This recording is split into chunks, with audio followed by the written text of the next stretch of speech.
அனைவருக்கும் வணக்கம். இன்றைய முக்கிய செய்திகள் செய்தித்தாள்களிலிருந்து தேர்வு நோக்கில். தமிழகம் உள்ளிட்ட 5 மாநிலங்களில் சட்டப்பேரவை தேர்தல் நடைபெற உள்ளது. அந்த 5 மாநிலங்கள் நேம் ரொம்ப முக்கியம்.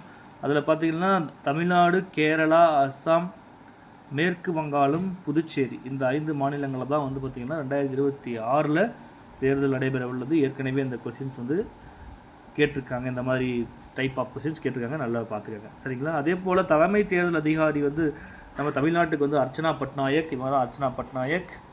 அதே போல் இந்தியாவுக்கு தலைமை தேர்தல் ஆணையர் ஞானேஷ் குமார். அவங்க கூட தேர்தல் ஆணையர்கள் இருப்பாங்க. சுக்பீர் சிங் சாந்து, ராஜீவ் குமார் ஆகியோர் பார்த்திங்கன்னா தலைமை தேர்தல் அதிகாரியாக செயல்படுறாங்க. ஓகே. தானியங்கி முறையில் பத்திரங்களை உருவாக்க பதிவுத்துறை அறிமுகம் செய்த ஸ்பிரிண்ட் திட்டம். இந்த பத்திரங்களை பொதுமக்களாகிய நாமே உருவாக்கலாம் என்று சொல்லப்பட்டுள்ளது. அந்த திட்டத்தின் பேர் ஸ்பிரிண்ட் திட்டம். ஸ்பிரிண்ட். தற்போது வலைதளத்தில் அதிகம் தேடப்படும் ஒரு கடல் ஹார்முஸ் ஜலசந்தி. இந்த ஹார்முஸ் ஜலசந்தி என்பது இப்போ அமெரிக்காவுக்கும் ஈரானுக்கும் இடையே போர் நடைபெற்று கொண்டு வருகிறது.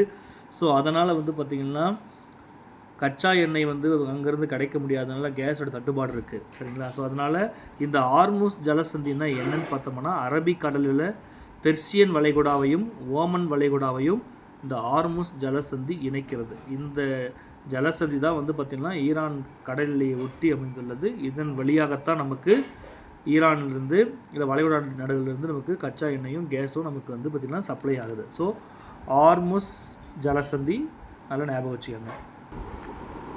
பிரதமரோ பாரம்பரிய அமைச்சரவையோ இல்லாத நாடு சுவிட்சர்லாந்து.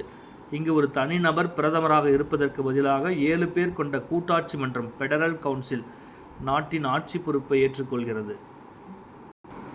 இயற்கை பாதுகாப்புக்கான பன்னாட்டு ஒன்றியம் 1948 உருவாக்கப்பட்டது.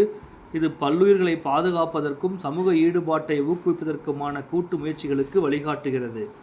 இயற்கை பாதுகாப்புக்கான பன்னாட்டு ஒன்றியம் 1948 உருவாக்கப்பட்டது.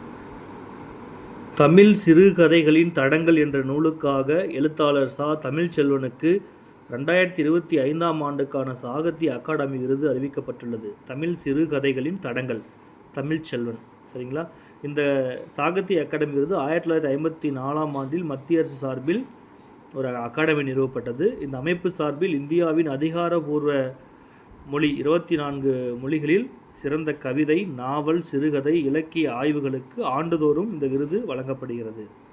இது இலக்கியத்திற்காக உயரிய விருதாக இது வழங்கப்படுகிறது, திகழ்கிறது.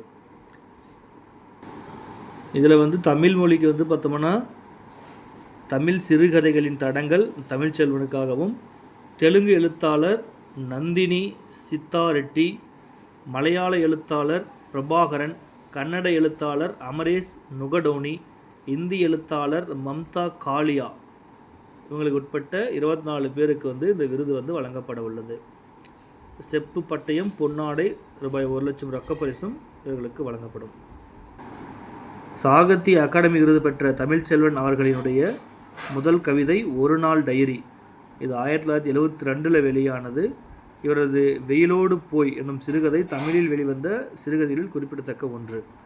இந்த கதையை அடிப்படையாக கொண்டு பூ என்ற திரைப்படம் வெளியானது. இந்த திரைப்படத்திற்காக தமிழக அரசு கடந்த 2008 ஆண்டுக்கான சிறந்த கதாசிரியர் விருதையும் வழங்கி கௌரவிக்கப்பட்டுள்ளது.